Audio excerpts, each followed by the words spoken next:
Beliau berdoa kepada Allah memohonkan ampun untuk almarhum yang barusan saja dikebumikan. Bapak Ibu, setelah selesai beliau berdoa seperti ini, kemudian beliau berbalik ke belakang. Siap-siap mau pulang. Tapi ada sesuatu yang aneh sedikit, takjub. Nabi tidak bergegas pulang.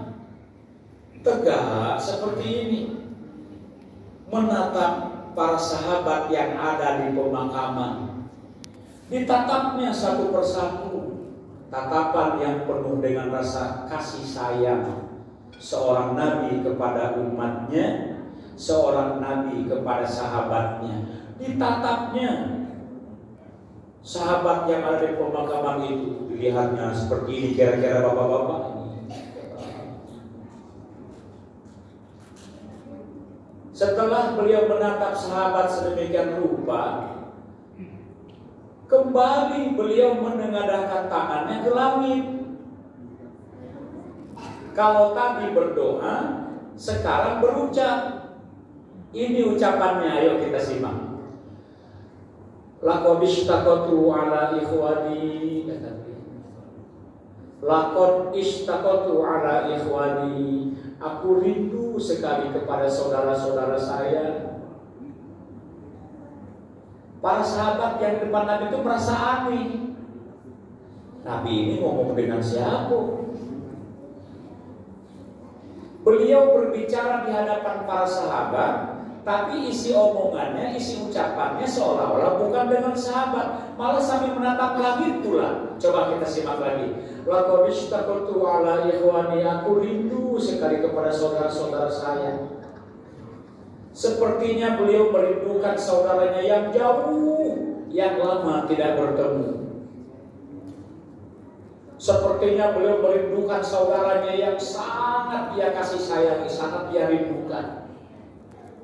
Maka merasa anehnya para sahabat itu, merasa aneh, bertanyalah sama Rasulullah. Ya Rasul, awalasna ikhwanaka. Ya Rasulullah. Ya Rasul, apakah kami di sini bukan saudara-saudaramu?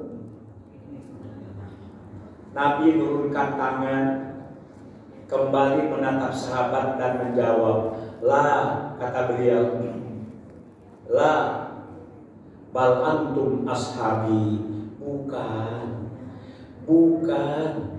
Akan tetapi kalian ini adalah sahabat-sahabat saya, karena kalian hidup semasa dengan saya. Enak kalian hidup semasa dengan saya. Kalian bisa melihat langsung bagaimana aku berakhlak dan bertingkah laku. Enak kalian hidup semasa dengan saya. Kalian punya kasus di masyarakat, kalian ngadu kepada saya, selesai. Enak kalian hidup semasa dengan saya. Fa amma ikhwani fa qaumun ya'tuna min ba'di. Adapun saudara-saudara saya yang kurindukan adalah suatu umat, suatu kaum yang akan datang nanti setelah saya. Yajiduna kitaban wa yu'minuna bi. Mereka percaya kepada kitab Al-Quran, mereka pun percaya kepada kerasulan saya. Bapak Ibu yang saya hormati, kalau kita simak hadis ini secara seksama, saya yakin seyakin-yakinnya kita inilah yang dirindukan oleh Rasulullah. Amin. Amin. Ya Rabbal Alamin. Kalau di antara ibu bapak yang bilang tidak, kenapa tidak? Coba kita bayangkan sekali lagi, kita renungkan sekali lagi. Kita ini hidup sekarang 15 abad setelah Nabi diutus. 15 abad loh Bu, bukan waktu yang sebentar. Kita hidup 15 abad, 1500 tahun setelah Nabi meninggal sana. Tapi saat ini Allah anugerahkan hidayah iman kepada kita. Kita percaya Allah Tuhan kita. Apa buktinya? Sebelum acara dimulai, Al-Quran dibacakan. Kita ini sekarang hidup 15 abad setelah Nabi diutus. Tapi saat ini kita buktikan bahwa Muhammad Shallallahu Alaihi Wasallam itu adalah utusan Allah yang terakhir. Kita mencintainya, kita ikuti sunnah dan perbuatannya, kita melaksanakan syariat Allah. Saat ini kita buktikan rasa cinta itu dengan mengadakan acara peringatan Maulidnya Nabi. Insya Allah kita termasuk orang-orang yang dirindukan oleh Rasulullah tadi. Sekali lagi amin ya Rabbal. Syukur kepada Allah yang paling dahsyat adalah sholat. Aqimis sholat lidzikri, dirikanlah sholat untuk mengingatku. Syukur kepada Allah yang paling hebat, yang paling luar biasa adalah sholat. Syukur yang paling mudah adalah berzikir di luar sholat. Kenapa? Karena sholat juga berzikir. Ada doa, ada zikir, ada gerakan, ya. Yuftatahu bit takbir wa yuftatahu bit taslim. Sholat dimulai dengan takbir, diakhiri dengan salam. Di tengahnya ada gerakan, ada bacaan Quran, ada zikir, ada doa. Sholat. Maka sholat adalah salah satu sarana bersyukur kepada Allah. Berzikir di luar sholat, itulah syukur kepada Allah atas nikmat-nikmat-Nya. Terima kasih ya Allah, walaupun aku tidak pernah melihat, bermimpi, bertemu dengan Nabi-Mu, tapi Engkau berikan anugerah kepadaku. Aku percaya Engkau berikan hidayah kepadaku bahwa Muhammad itu adalah utusan-Mu. Subhanallah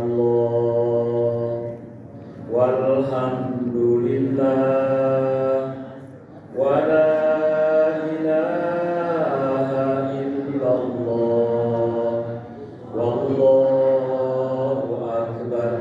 Sekali lagi. Subhanallah walhamdulillah wa la ilaha illallah wallahu akbar. Itulah kalimat syukur, kalimat tauhid. Subhanallah, tasbih, walhamdulillah, tahmid, wala ilaha illallah, tahlil, wallahu akbar, takbir. Sebagai bukti syukur kepada Allah. Ya. Itulah kalimat yang disenangi dan dicintai Allah. Syukur kepadanya. Saya komandoi takbir. Saya komandoi takbir.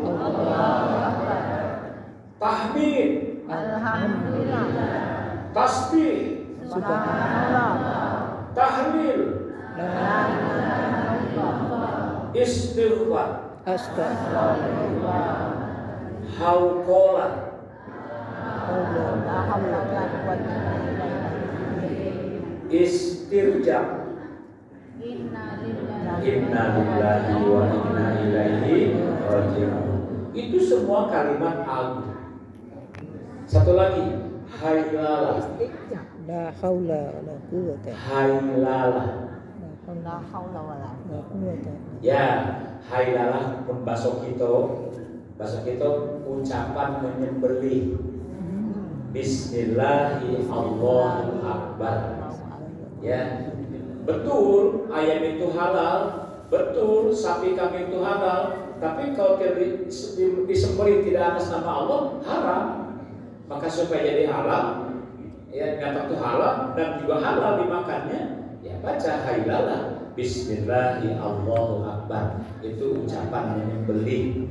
Semuanya kalimat takbir, tahlil, tasbih, tahlil itu semuanya adalah kalimat zikir, tahlil, artinya tauhid kepada Allah. Syukur. Bapak-bapak dan ibu-ibu sekalian yang saya hormati, itu rasa takjub kita pada kesempatan ini bahwa kita hidup di akhir zaman, akhir zaman. Ya, maksudnya Nabi Muhammad pun Nabi akhir zaman. Ya, umat Nabi Muhammad pun umat akhir zaman. Bahkan akhir zaman itu sudah 1500 tahun kurang sedikit. Tepatnya 1400 berapa ya? 46 ya? Kurang lebih sedikit lagi 1500 tahun. Bapak-bapak, ada hadis yang menyebutkan ya, akhir dari akhir zaman itu tidak akan melebihi 1500 tahun. Itulah masa-masa mulkan jabbarin.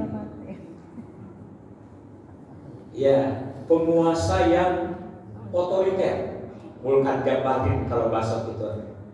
Mulkan jabbarin. Ngeri bapak-bapak. Maksudnya pemerintah di dunia ini penuh dengan keotoriteran sehingga terjadi gejolak sosial.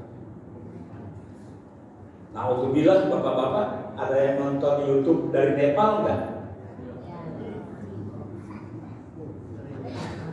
Yang baru 2-3 hari ini, ya saya tidak akan mengulas. Ngeri bapak-bapak, ya ngeri, ya pokoknya demonstrasi besar-besaran di Nepal mengerikan. Demonstrasinya bawa beko. Bapak-bapak dan ibu sekalian, India ketakutan, maka perbatasannya dijaga ketat supaya tidak merembet ke India. Bapak-bapak dan ibu sekalian, ini dinamakan mulkan jabbarin. Itu akhir zaman. Tapi jangan khawatir Bapak Ibu sekalian, sekalipun Bapak Ibu umat di akhir zaman, kalau Bapak Ibu masih cinta kepada Allah, cinta Rasulullah, dibuktikan dengan pengamalan dan pengalaman yang baik dijadikan amalan oleh kita semua menjadi amal saleh. Bapak sekalian, maka itu akan menjadi keistimewaan bagi kita umat di akhir zaman. Rasulullah SAW nanti waktu dibangkitkan dari alam kubur, ya, dari illiyin, ya, beliau bertanya kepada malaikat yang membangunkannya, oh inilah hari kiamat Muhammad, semua sudah dipersiapkan untuk engkau. Apa yang ditanyakan oleh Nabi Muhammad kepada Jibril? Wahai Jibril, bagaimana dengan keadaan umatku? Tenang wahai Muhammad tentang umatmu, sebab Allah pernah berfirman, Inni haramtul jannata ala sairil umam hatta tadkhulaha anta wa haramtuha ala sairil ummat hatta tadkhulaha ummatuka. Tenang Muhammad, aku pernah mendengar Allah berfirman, aku haramkan surga buat seluruh pemimpin kecuali engkau sudah masuk di dalamnya, dan diharamkan surga dimasuki oleh seluruh umat kecuali kalau umatmu sudah masuk di dalamnya. Artinya, walaupun menurut abjad kita di umat paling buncit, tetapi insya Allah masuk surga paling duluan. Na'udzubillah, masuk neraka juga. Kalau masuk neraka duluan juga. Ya mudah-mudahan kita masuk surga paling duluan. Tuh ya, nikmat surga yang tak terkirakan. Ya.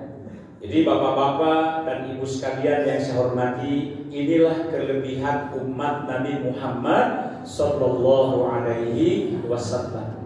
Ibu, halo. Halo. Halo itu jawabannya hai. Ibu-ibu, halo. Hai. Halo. Hai jawabannya halo. Si ibu-ibu, bapak-bapak, halo. Hai. Halo. Halo, hai, halo. Halo, hai. Ya sudah, kalau bingung, jamaah. Oh, jamaah. Masih kan tuh, Ustaz Maulana ya. Bu.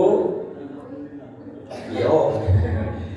Ibu, bapak, hadirin hadirat sekalian yang saya hormati, Rasulullah SAW berdakwah hanya 22 tahun, 2 bulan, 22 hari. Saya ulang ya. Rasulullah SAW berdakwah hanya 22 tahun, 2 bulan, 22 hari. Hasil dakwahnya sampai di Masjid Jami Perumahan Rakyat. Bapak rekam ucapan ceramah malam hari ini. Nabi berdakwah hanya 22 tahun, 2 bulan, 22 hari.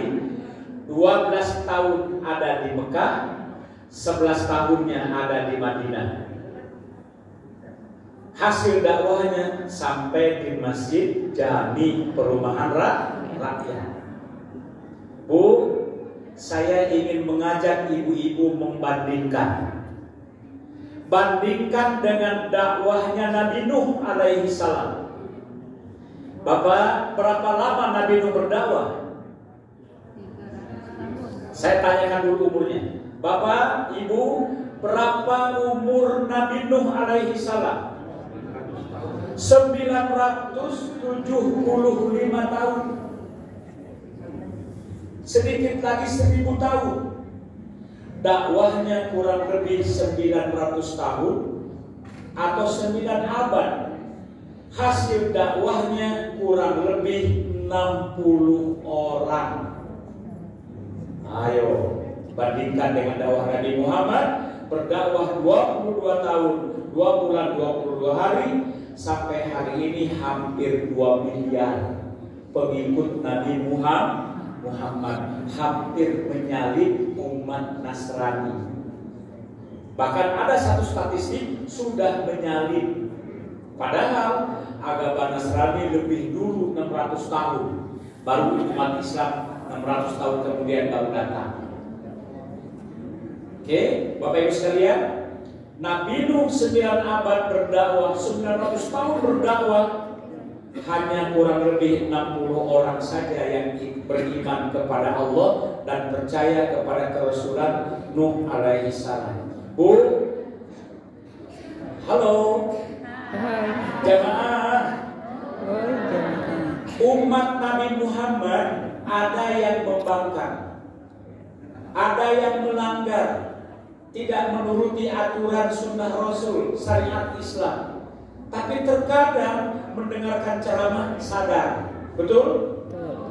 Oh ya dunia, yang disampaikan oleh Ustaz itu memang penting niat sholat itu. Karena sholat itu ada silaturahminya, ada ibadah mahdohnya.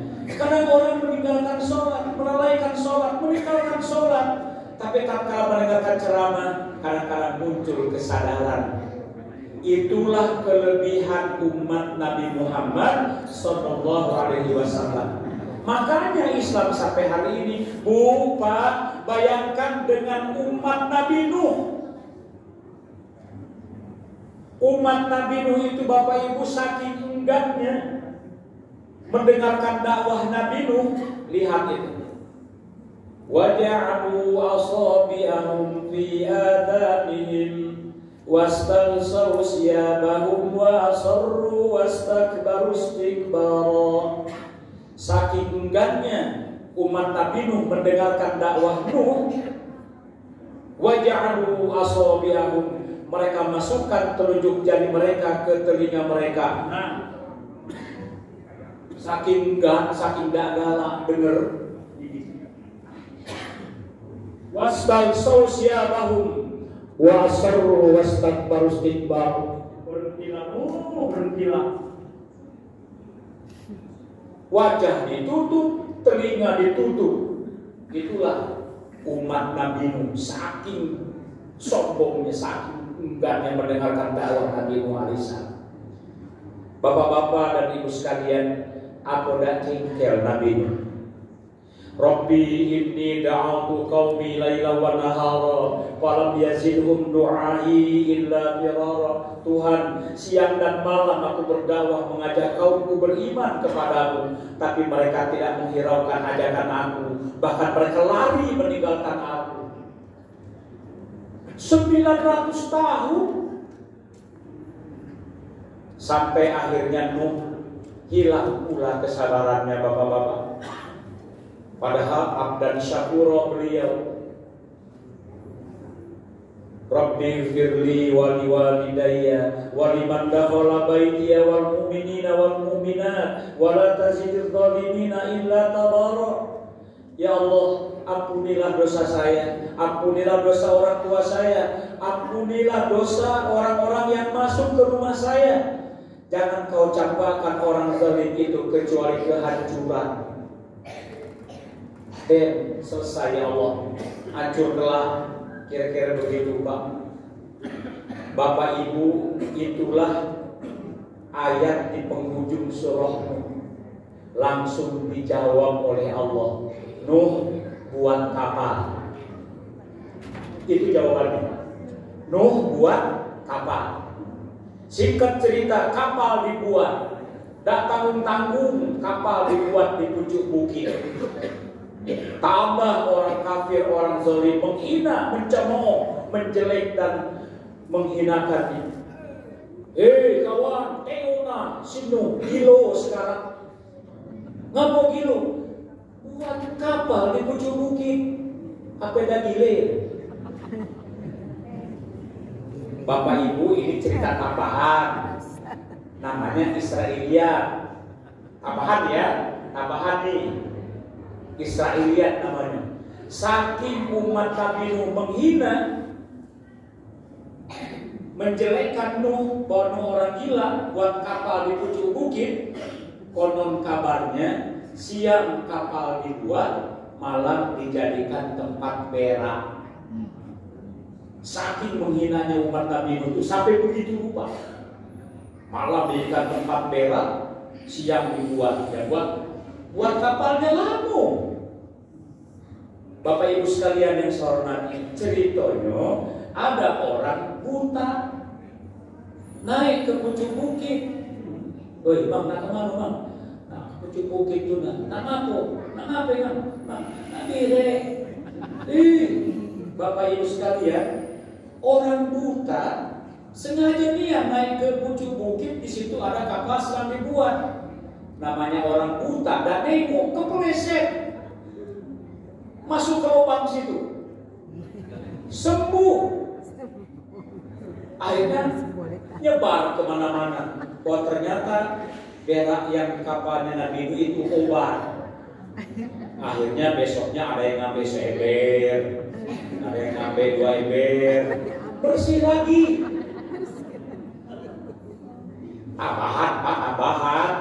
Tambahan itu mah jangan didengar ya, cerita tambahan maksudnya saking menghinanya. Cuman bapak-bapak adonian ya, masih ingat tak dengan Ponari? Anak saya masih kelas 2 MI waktu itu, kelas 2 atau kelas 3 MI pada saya tidak ya. Ponari budak kecil, kalau katanya dapat batu di belakang rumah, di dekat kamar mandi. Itu batu bisa menyembuhkan orang. Maka hari pertama berdatangan orang bawa ember, bawa air, dicelupin oleh batu Ponari, celup. Hari keempat Ponari sakit. Dan datang lagi, orang sudah berdatangan bawa ember, bawa air untuk dicelupi batu tadi. Nah kecewa, Ponarinya sakit. Ada yang pulang lagi, ada yang airnya dibuang. Ada beberapa orang ibu ke belakang rumah. Di mana batu Ponari itu didapatkan? Di sini dekat comberan. Akhirnya air yang tadi mereka bawa dibuang, diambil air comberan. Diwawancara oleh stasiun televisi swasta, untuk apa bawa air comberan dari situ? Untuk dijadikan obat. Bapak-bapak dan ibu sekalian, kayak terulang lagi kisah zaman Nabi Nuh ya. Kok sampai segitunya? Itu ya akidah tuh. Bapak Ibu hadirin sekalian yang saya hormati dan dimuliakan oleh Allah. Ya, kembali kepada kisah Nabi Nuh alaihi salam.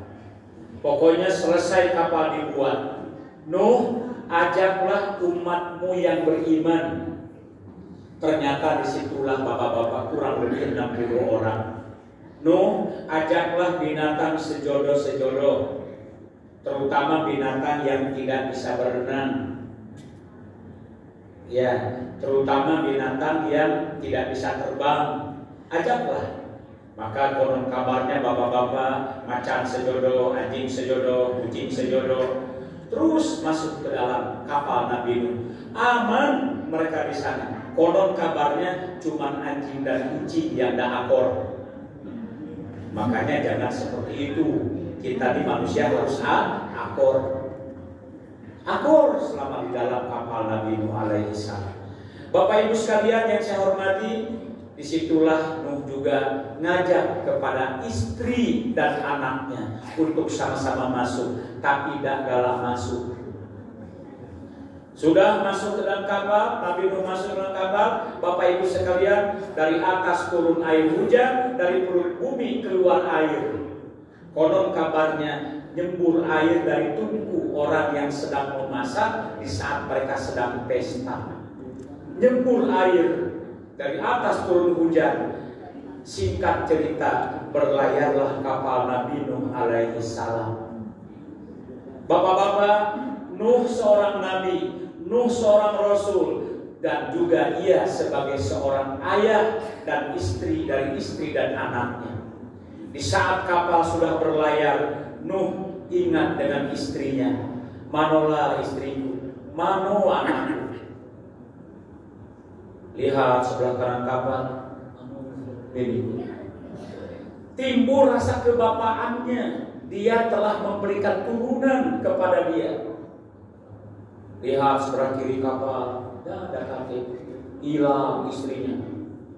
Daraballahu masalan lilladzina kafaru imra'ata Nuhin wa imra'ata Lut kanata tahta 'abdaini min 'ibadina shalihain fakhanatahuma falam yughniya anhuma min Allahi syai'an wa qila udkhulan nar ma'ad dakhilin. Perumpamaan dua orang istri yang kafir adalah istri Nabi Nuh dan istri Nabi Lut. Dua orang istri itu dibimbing, diarahkan, dibina oleh dua orang yang soleh, dua orang nabi.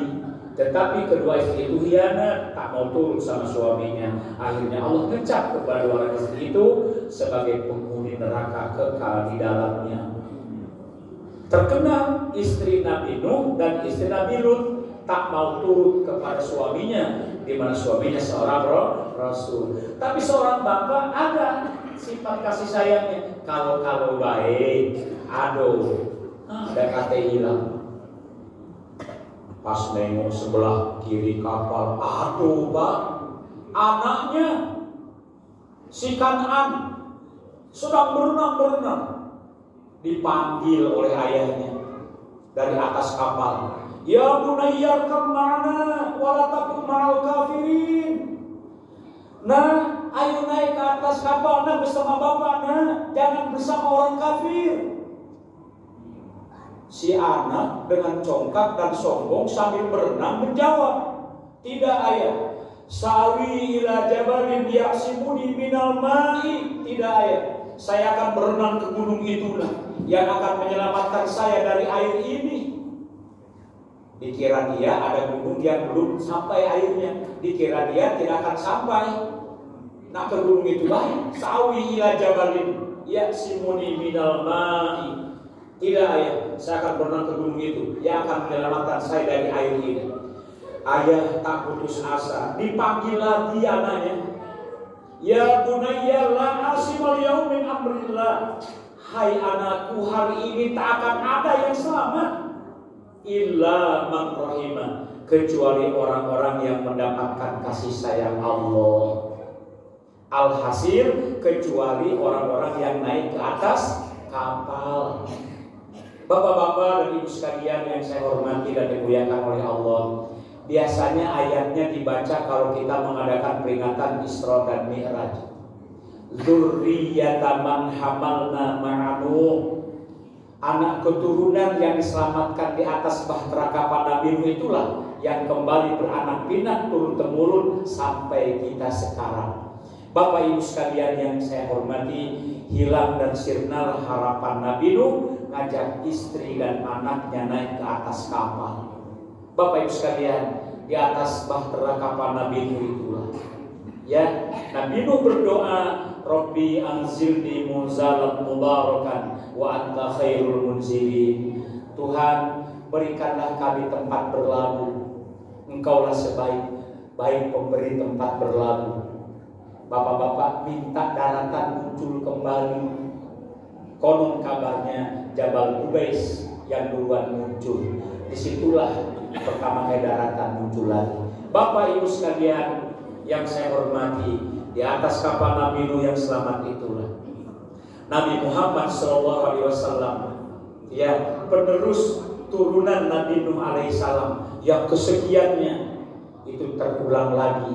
Dia mendakwahkan Islam, menyelamatkan bangsa Arab saat itu. Bapak Ibu sekalian yang saya hormati, saat itu bangsa Arab terkenal dengan zaman jahili. Bu, ini yang babak ketiga terakhir. Biasanya saya menyampaikan ceramah 3 babak, baik. Sepertiga pertama mukadimah, kedua isi, ketiga penutup. Penutup ada isinya juga. Saya bertanya nih babak ketiganya.